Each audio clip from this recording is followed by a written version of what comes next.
जो व्यक्ति यह समझता है वह ज्ञानवान है, और ये नहीं समझता, सिर्फ शरीर के पीछे लगा हुआ है, वो गाय और गधे के जैसा है। अरे जिस चीज के लिए आपने पूरा जीवन दिया, जिस शरीर के लिए आपने जीवन दिया, आपके ही घर वाले शरीर को जला देंगे या दफना देंगे।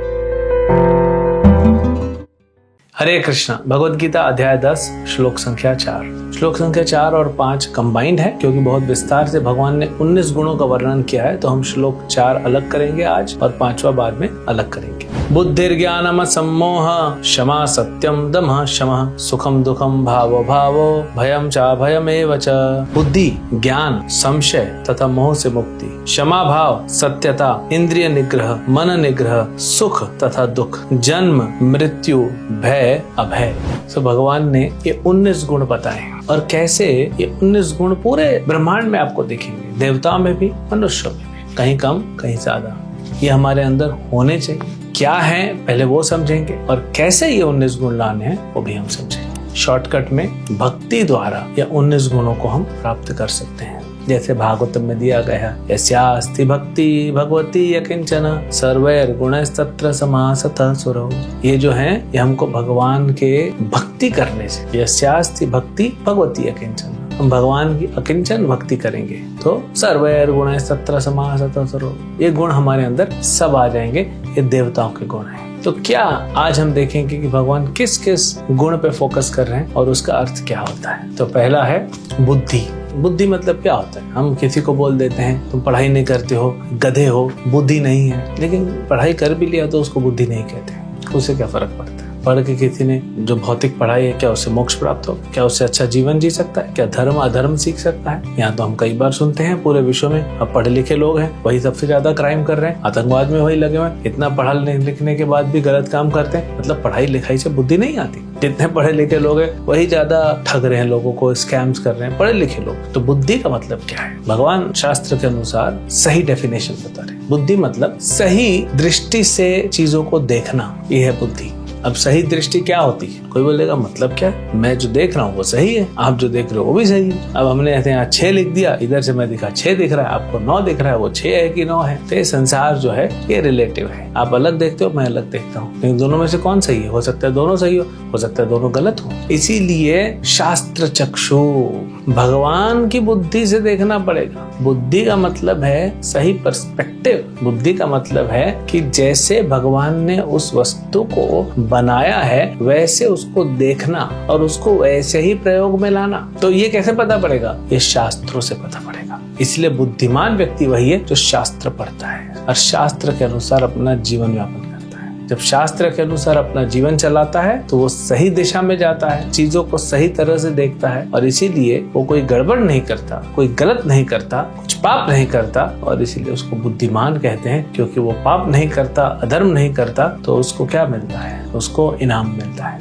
उसको मोक्ष मिलता है, उसको आनंद मिलता है। तो बुद्धि का मतलब है सही दृष्टि से देखना, और वो दृष्टि है शास्त्रों की, क्योंकि भगवान ने अपने जो दृष्टि है वो शास्त्रों में प्रदान की है। हम शास्त्रों के अनुसार चलेंगे तो सही करेंगे। दूसरा है ज्ञानम। ज्ञान मतलब क्या? बुद्धि हो गई, अब ज्ञान। बुद्धि से ज्ञान अर्जित किया जाता है। तो ज्ञान मतलब जड़ और चेतन में भेदभाव करना। क्या आत्मा है और क्या भौतिक है, उसमें भेदभाव करना। जीवन या जीव या आत्मा या चेतन ये अलग है और भौतिक अलग है। आप अभी देख रहे हैं, ये शरीर देख रहे हैं, ये कपड़ा देख रहे हैं, कपड़े के अंदर शरीर है, ये सब भौतिक है। मन, बुद्धि, अहंकार सब भौतिक है। ये देखना और फिर ये भी देखना कि इनके पीछे एक आत्मा है और वही सारा कार्य कर रहा है। और सभी आत्माओं, सारे ब्रह्मांड के पीछे एक परमात्मा है, भगवान कृष्ण, और पूरा सृष्टि वही चला रहे हैं। तो जड़ और चेतन में फर्क देखना, भौतिक और आध्यात्मिक। इससे क्या होगा? आज हम अपने कपड़ों के लिए, अपने घर के लिए, गाड़ी के लिए, अपने शरीर के लिए, अपने रिश्तेदारों के शरीर के लिए कितनी मेहनत कर रहे हैं इन सबको देखभाल करने की।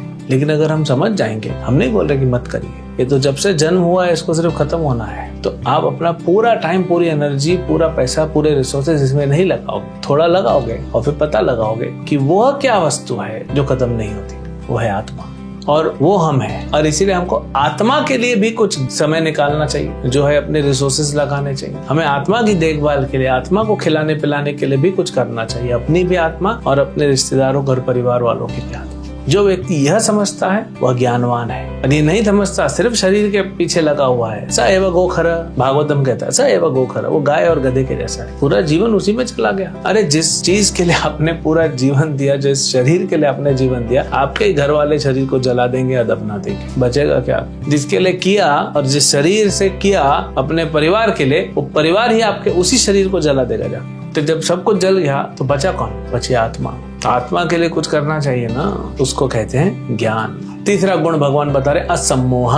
सम्मोह मतलब मोहित होना, बहुत ज्यादा मोह में आना। असम्मोह, कोई भी प्रकार का मोह नहीं होना, यानी संसार को जानना, कहाँ फंसना है कहाँ नहीं फंसना है। जैसे बिजली का खंभा होता है, बिजली की तार होती है, उसमें करंट आ गई तो इसीलिए बिजली के खंभे को या बिजली की तार को कैसे जाके पकड़ता नहीं, क्योंकि पता है इसमें झटके लगेंगे। बिजली की तार को जाके पकड़ लेगा, वहां फोटो खींचा लेगा, सेल्फी खींचेगा, खत्म हो जाए। एक बार एक लड़का ट्रेन के ऊपर चढ़ गया, ट्रेन खड़ी थी स्टेशन, आधा घंटा था अभी जाने के लिए, वो चढ़ गया ऊपर। तब नए नए मोबाइल्स आए थे, पुरानी बात है, और उसने सोचा कि ट्रेन के ऊपर खड़े रह के सेल्फी खींचता हूँ। मोहित था, मोह में फंसा हुआ था, अज्ञानी था, समझ नहीं पाया। जैसे ही उसने सेल्फी खींचने के लिए, अपना फोटो खींचने के लिए बटन दबाया, ऊपर जो 25,000 वोल्ट की वायर जा रही, वहां से करंट उसकी मोबाइल में घुसा और वहां से थ्रू उसके शरीर में घुसा। 25,000 वोल्ट उसके शरीर में गया, आधा सेकंड नहीं लगा, शरीर काला पड़ के राख बन गया, खत्म हो गया वहीं। सांप को रस्सी समझ को उठाएंगे तो क्या होगा? इसीलिए असम्मोहित होना, शास्त्र पढ़ के और समझना क्या सही है क्या गलत है। और जो भी आपके मन में संशय है उसको दूर करो।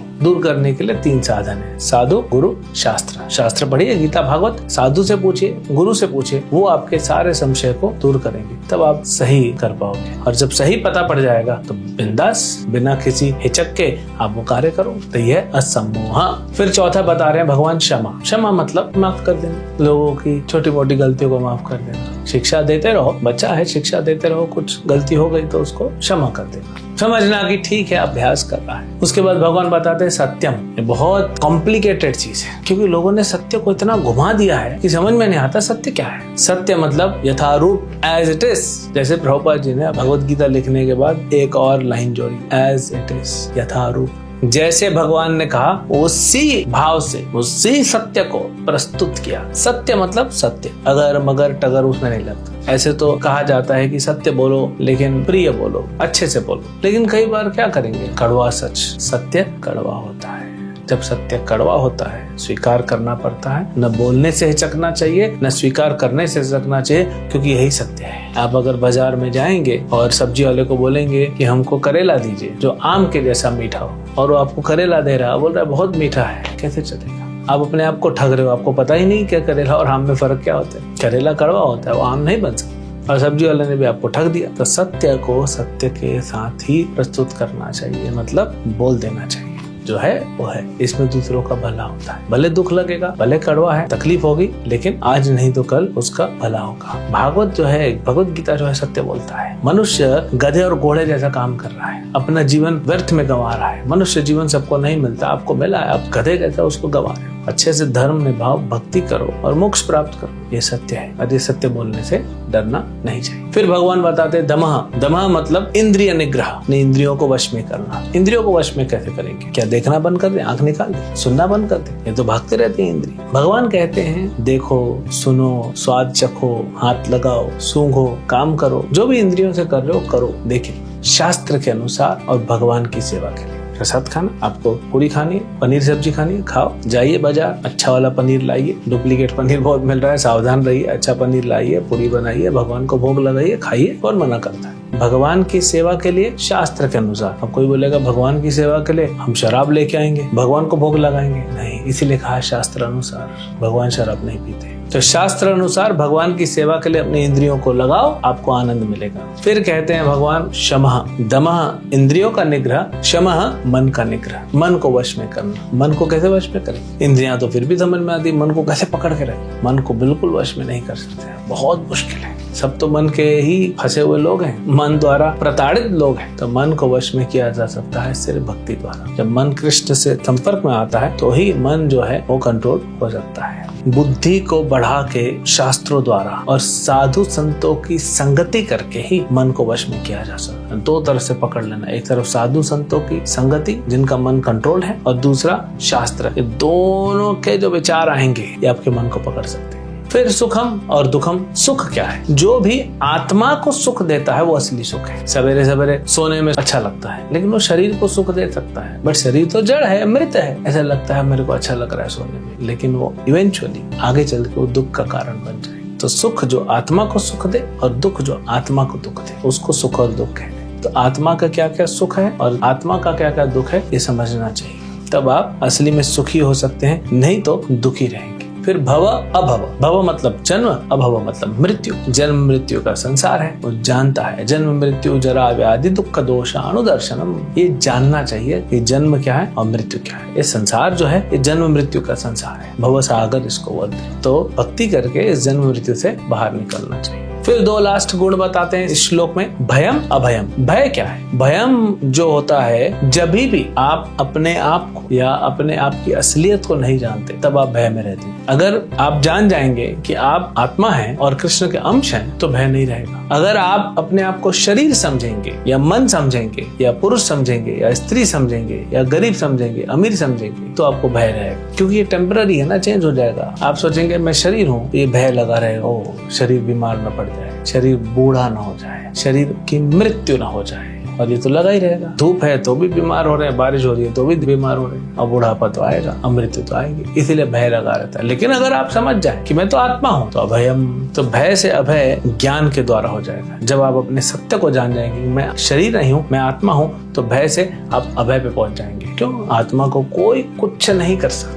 आत्मा भगवान का अंश है, भगवान के डायरेक्ट सिक्योरिटी में चल रहा है। अब हम उसको समझे और आत्मा के लिए जो अच्छा है वो करें, और आत्मा जो है शरीर और इंद्रियों का प्रयोग करके भगवान की सेवा करे। आत्मा का कभी मृत्यु होगा नहीं, आत्मा को भगवत धाम जाना है। तो जो व्यक्ति जानता है कि मैं आत्मा हूँ, शरीर नहीं हूँ, वो डरेगा नहीं, हमेशा अभय रहेगा। इसलिए डरता नहीं। मर भी क्या तो क्या हुआ, मिसाइल आ गई, मर जाएंगे, नो प्रॉब्लम। तो शरीर मरेगा, आत्मा तो हमेशा भगवान का नाम ले रही है। हरे कृष्ण कृष्ण कृष्ण हरे हरे, हरे राम राम राम हरे। जो भक्ति करता है, भगवान का नाम लेता है, गीता भागवत पढ़ता है, मरने से उसको पता है मैं भगवत धाम जाऊंगा, मुझे अच्छा मिलेगा, वो तो बहुत खुश है। कभी कभी आपको कोई अच्छी ट्रेन नहीं मिलती है, लोकल पैसेंजर टाइप की ट्रेन मिल गई, उसमें भी रिजर्वेशन नहीं मिली, अनरिजर्व सीट पे बैठे हैं, बहुत भीड़ हो गई है, बाथरूम से गंदगी की बदबू आ रही है, बाहर से पानी गिर रहा है, बारिश का बड़ा भीड़ भड़का, आप निकलना चाहते हो। जैसे ही आपका स्टेशन आता है, निकल गया, हमारी मर्सिडीज बाहर खड़ी है, हम उसमें अपने घर जाएंगे। तो भक्त जो भक्ति करता है, वो उसकी मृत्यु आती है तो दुखी नहीं होता, हाँ चलो निकल गए संसार से, अब चलें हम भगवत धाम,